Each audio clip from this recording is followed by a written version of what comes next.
रामायण युद्ध का पहला दिन। रामायण बट्टाले स्टोरी इन हिंदी। रामायण का प्रथम दिन का युद्ध बहुत ही महत्वपूर्ण था क्योंकि यही निर्धारित कर सकेगा कि विजय अंत में किसकी होगी। रामायण के प्रथम दिन के युद्ध में श्री राम की सेना विजय की तरफ अग्रसर थी क्योंकि पहले ही दिन रावण के कई मुख्य योद्धा वीरगति को प्राप्त हुए। आइए रामायण के प्रथम दिन के युद्ध में क्या-क्या हुआ विस्तार से जानते हैं। सुग्रीव द्वारा वज्रमुष्टि का वध। रावण की सेना का एक महत्वपूर्ण योद्धा वज्रमुष्टि बड़ी निर्दयता से वानर सैनिकों को कुचलता हुआ रणभूमि में विचरण कर रहा था।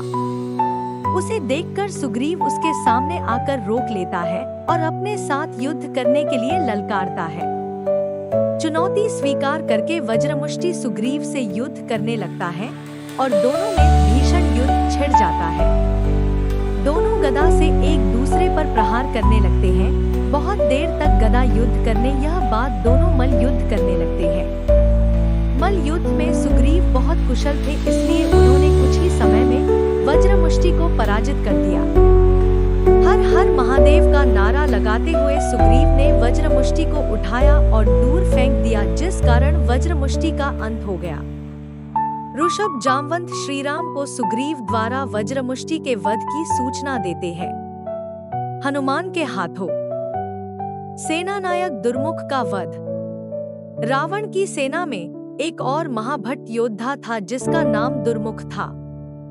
दुर्मुख पूर्णतया आसुरी शक्तियों से परिपूर्ण था और वह प्रथम दिन में रावण की सेना का सेनानायक भी था। अपनी आसुरी शक्तियों के दम पर वह साधारण वानर सैनिकों को मार रहा था, लेकिन बजरंगबली हनुमान उसे रोक लेते हैं। बोलते हैं कि सेनानायक तो वह, आज तुम्हारी मृत्यु मेरे हाथों से लिखी है। दुर्मुख भी हनुमान को देखते ही पहचान जाता है कि यह वही महाबली हनुमान है जिसने लंका को जलाकर भस्म कर दिया था। उन दोनों में भी भयंकर युद्ध छिड़ जाता है। दोनों कभी गदा से प्रहार करते तो कभी मल्ल युद्ध करने लगते हैं। काफी समय तक युद्ध के पश्चात असुर दुर्मुख को बजरंगबली के असीमित शक्तियों का एहसास होने लग जाता है, लेकिन वह चाहकर भी पीछे नहीं हट पाता। इसलिए हनुमान द्वारा उसे पछाड़कर उसका अंत कर दिया जाता है। दुर्मुख के वध की सूचना पाकर रावण अचंभित हो जाता है, क्योंकि वह मानता था कि दुर्मुख का अर्थ स्वयं यमराज का मुख होता है। जिज्ञासावश रावण पूछता है कि दुर्मुख का वध किसने किया। रावण का मुख्य गुप्तचर सुक उसे बताता है कि दुर्मुख का वध करने वाला कोई और नहीं, लंका जलाने वाला तथा अक्षय कुमार का हंता पवन पुत्र महाबली हनुमान है। सुग्रीव दुर्मुख के अंत की सूचना श्रीराम को देते हैं। लक्ष्मण के द्वारा रावण पुत्र प्रहस्त का वध।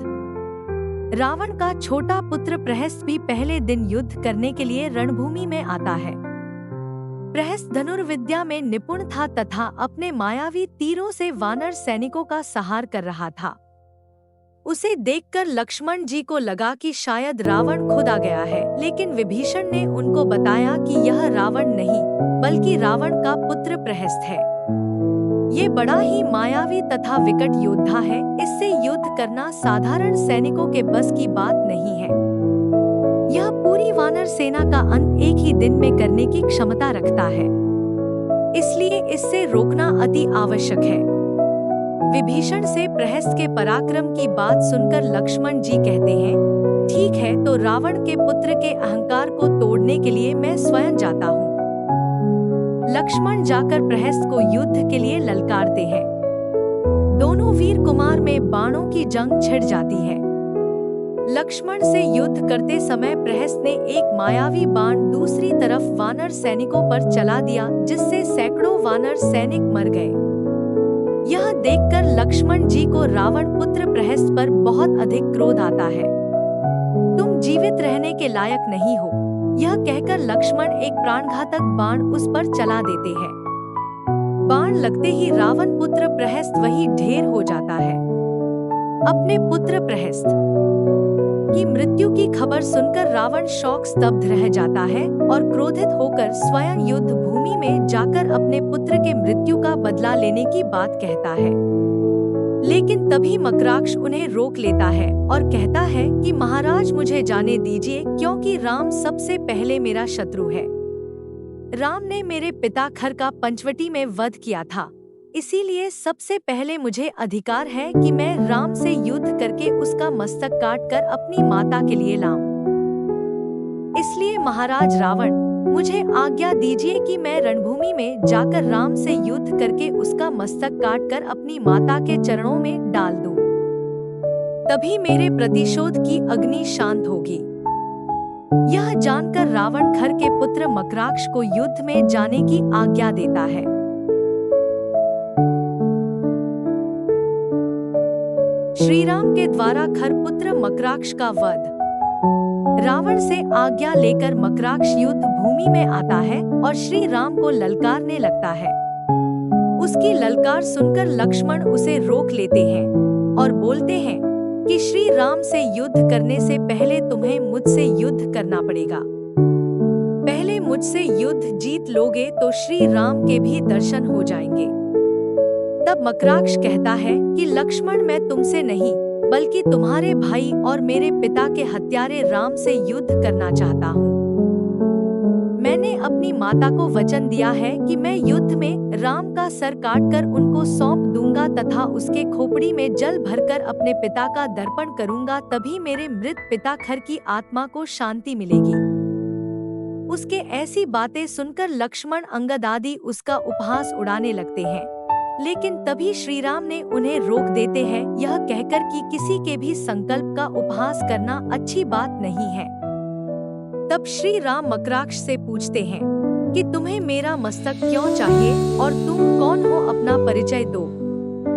तब मकराक्ष बताता है कि वह है राक्षस खर का पुत्र है, जिसकी हत्या श्री राम ने पंचवटी में की थी, और अपने पिता की मृत्यु का बदला लेने के लिए मैं तुमसे युद्ध करने आया हूँ।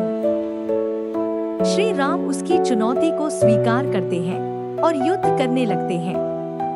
मकराक्ष तीर पर तीर चलाया जा रहा था, लेकिन श्री राम बड़े ही सहज तरीके से उसके सभी बाणों को निष्फल कर रहे थे। फिर मकराक्ष अपनी मायावी आसुरी विद्या का प्रयोग करने लगता है, जिससे एक बार श्री राम भी प्रभावित हो जाते हैं, लेकिन विभीषण से जानने के बाद में उससे मुक्ति पा लेते हैं। अंत में श्री राम प्राणघातक बाण के द्वारा मकराक्ष का भी अंत कर देते हैं।